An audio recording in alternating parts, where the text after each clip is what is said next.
Shalom, salam sehat bagi kita semua. Marilah kita berdoa. Bapa di sorga, terima kasih untuk setiap waktu yang Engkau anugerahkan bagi kami. Saat ini kami mau merenungkan firman Tuhan, buka hati dan pikiran kami. Dalam nama Yesus kami berdoa dan bersyukur. Amin. Firman Tuhan bagi kita hari ini dari 1 Petrus 1 ayat 18 sampai 19. Sebab kamu tahu bahwa kamu telah ditebus dari cara hidupmu yang sia-sia yang kamu warisi dari nenek moyangmu. Itu bukan dengan barang yang fana, bukan pula dengan perak atau emas, melainkan dengan darah yang mahal, yaitu darah Kristus yang sama seperti darah anak domba yang tak bernoda dan tak bercacat. Kamu telah ditebus dengan darah Kristus. Seorang budak yang ditebus biasanya dapat menggunakan uang, perak, atau emas, sehingga dia dapat bebas dari tuannya. Sang penebus dapat membebaskan dia dan dapat membuat budak itu menjadi miliknya sendiri. Kita yang telah jatuh ke dalam dosa dan menjadi hamba dosa hanya dapat ditebus oleh Allah sendiri. Jika budak dapat ditebus dengan uang atau barang berharga lainnya, namun kita telah ditebus Allah dari cara hidup kita yang sia-sia, dengan mengorbankan anaknya yang tunggal demi menebus dan menyelamatkan kita dari cara hidup kita. Allah menebus kita dengan darah anaknya yang tunggal adalah karena kasihnya bagi manusia dan seluruh dunia ciptaannya ini.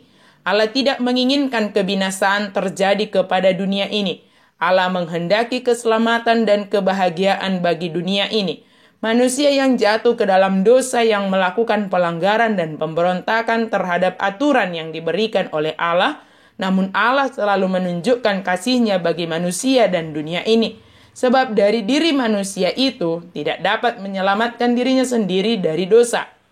Justru kita semakin diusahakan dengan mengandalkan diri sendiri akan semakin jatuh lebih dalam lagi ke dalam dosa tersebut.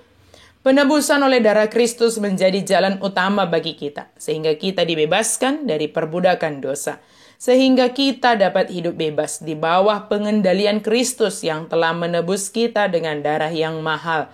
Yesus mengulurkan tangannya kepada kita untuk menarik kita dari keberdosaan kita. Apakah kita juga mau mengulurkan tangan kita, menyambut tangan Kristus sehingga tangan kita dipegang olehnya untuk keluar dari keberdosaan kita?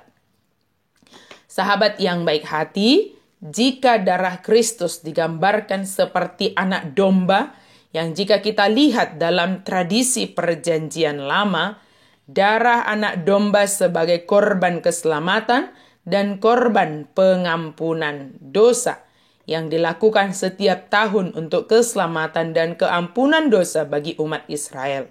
Tetapi darah Kristus yang tercurah di kayu salib adalah korban sekali untuk selamanya. Dan darah Kristus yang mahal ini sebagai tebusan bagi kita, supaya kita tidak diperhamba dan tidak diperbudak oleh dosa kembali. Kita umat manusia yang telah ditebus dengan darah yang mahal.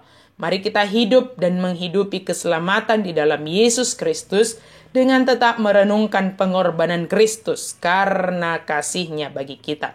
Selayaknya lah kita harus tunduk sepenuhnya kepada Kristus yang menebus dan membebaskan kita dari kuasa dosa dan maut. Selayaknya lah kita dengan rasa syukur senantiasa datang kepada Kristus yang berinisiatif untuk membebaskan dan menyelamatkan kita. Keselamatan di dalam Kristus sungguh adalah anugerah terindah di dalam hidup kita. Tidak dapat dibandingkan dengan apapun dan tidak dapat ditukar dengan apapun. Sebab keselamatan ini kita terima di dalam iman dan kita harus ajarkan, wariskan kepada generasi berikutnya. Sebagai orang yang telah ditebus oleh darah Kristus, mari kita mewariskan keselamatan di dalam Kristus dengan cara menghidupi keselamatan dan karya penebusan Kristus setiap hari. Kiranya Tuhan memampukan kita untuk senantiasa setia sebagai umat tebusan yang senantiasa merayakan penebusan dan keselamatan dalam Kristus Yesus. Amin. Mari kita berdoa. Terima kasih Tuhan untuk anugerah penebusan-Mu. Terima kasih Tuhan untuk anugerah pengampunan dosa yang Engkau berikan bagi kami. Kiranya kami senantiasa setia hidup di dalam keselamatan, hidup di dalam pertobatan setiap hari. Dalam nama Yesus kami berdoa dan bersyukur. Amin.